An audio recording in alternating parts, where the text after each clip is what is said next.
I wanted to talk today about the Doctor Strange movie I saw about a week ago. I was looking forward to it. I was so cautiously optimistic, but I was hoping Marvel would push the envelope with their movies. They've kind of gotten into a formula which a lot of people like, and they make obviously a lot of money at it. But, you kind of seen one or two of them. You've seen most of it, kind of what's going to happen at this point. And the first part I was disappointed with the Doctor Strange movie was the way magic was presented. They did not give any sort of deep explanation to it, even at all. I think Harry Potter probably gave a more explanation of how magic works. You have to say a word, you have to be concentrating using a wand. I'm not clear even how it works, really. One of the things that they talked about was that it came from, like they pull the power from another dimension. But then one of the people in the movie, by the way, I'm going to talk about the entire movie. So if you want to keep parts of it, unknown to yourself, you'll have to watch something else. But one of the people in the movie actually healed themselves and walks. And at the end of the movie, there's a post-credit scene where their magic, I guess, gets taken away from them. But if it's accessed from another dimension, you couldn't do that. Right? I don't know. Like I said, the magic was extremely vague. I was hoping that they would put some more philosophical or, deeper questions.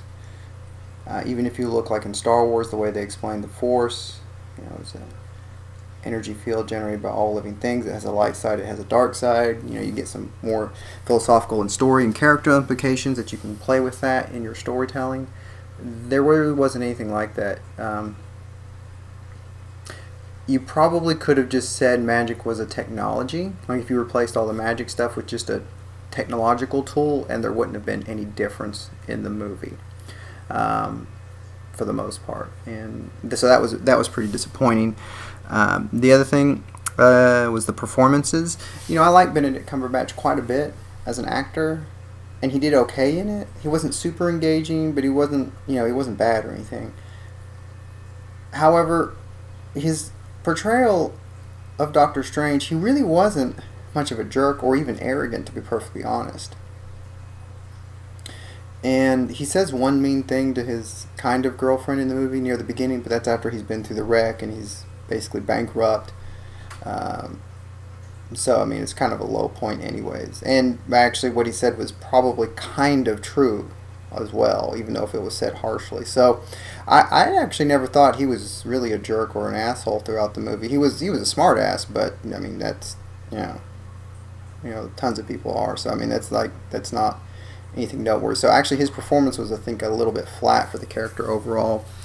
Actually, who I thought did best actually in the movie was the guy that played the villain. Now, I think the way his villain was portrayed in the movie was not very good, and it was kind of the standard Marvel fare. But the guy that played him actually did a really good job, because near the end of the movie, you find out why he's doing all of this. And he's actually doing it because he thinks everyone will be immortal and live forever on Earth. So he will save everyone. Now, I don't know if it was because he did too good of a job and you really weren't supposed to believe him, or if that is the way it was supposed to be portrayed. But I found it awfully odd that at one point Strange has to kill one of the villain's minions, and he doesn't like that.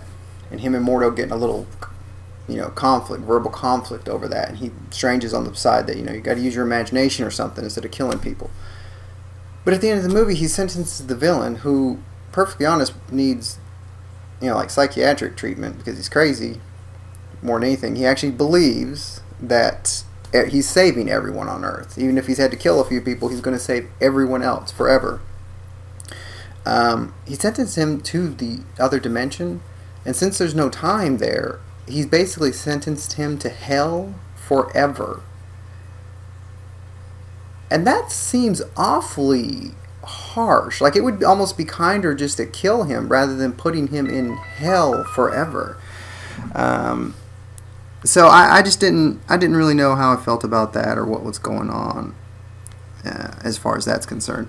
The special effects were good, but you kind of get numb to them. Actually, you get a little bored during the movie for the most part. Is what I find, especially in one sequence where I think it's the second sequence where they're in the mirror dimension and they're running from the villain, and they're just running, but they don't have a direction or a point really or anything like that. It's just you. At least I found myself during the movie getting bored just watching everything go everywhere with no point to it. It would have been much better if they actually had something they were trying to accomplish rather than just get away. Really. The Ancient One, I did not care for the performance. I thought she actually looked goofy. I almost burst out laughing a couple times with the way the shots looked. She just looked so just goofy. I know they wanted to play the character straight, but since she looked funny, it may have been a better choice to actually have her play up the humor a bit. You know, that the Ancient One would be humorous actually, and not take things quite so serious, because the juxtaposition of her taking things serious but looking goofy sometimes just didn't jive for me. Like some scenes it was okay, and other scenes it was like I can't take this serious. It's generally probably a good Marvel movie. I think most people would probably enjoy it. I don't really know that, but like I said, I'm kind of bored with the Marvel formula, and I was hoping that with the magic and pushing things a bit, like for example the trip, Doctor Strange takes kind of a psychedelic trip. It's been overplayed a little bit. I think it really wasn't very much to it.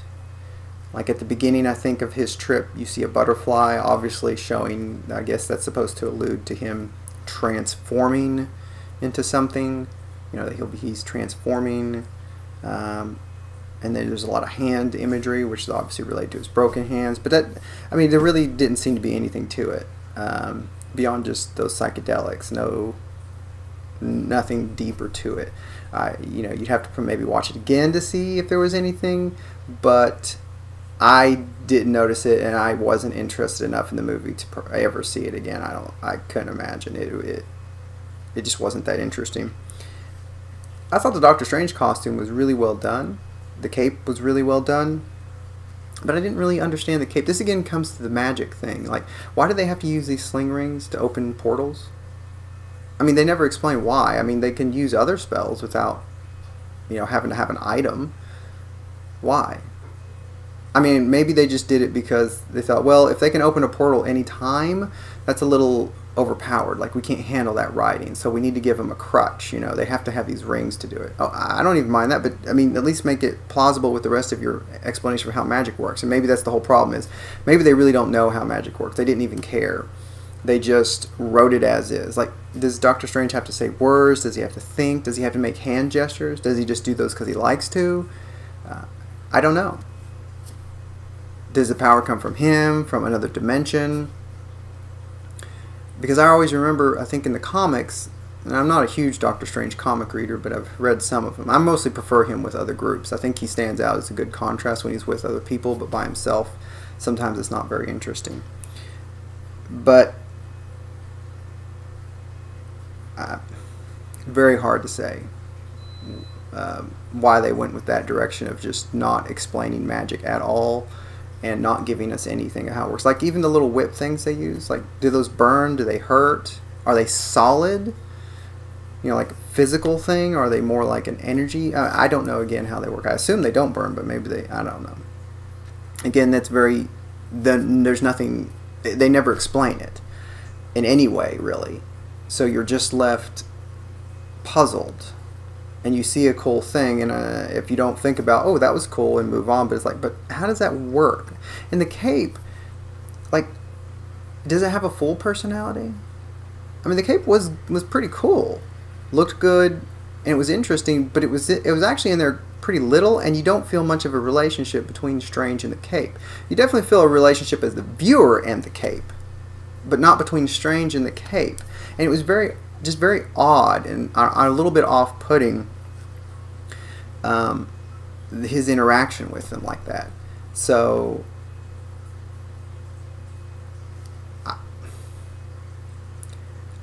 I really hoped that Marvel would make a difference with this movie and show us what they kind of had, that they were going to build and do something more, and unfortunately not. And so I think that their same quality of movie and the same movie making they've been doing, they'll probably just continue until they don't make any more money.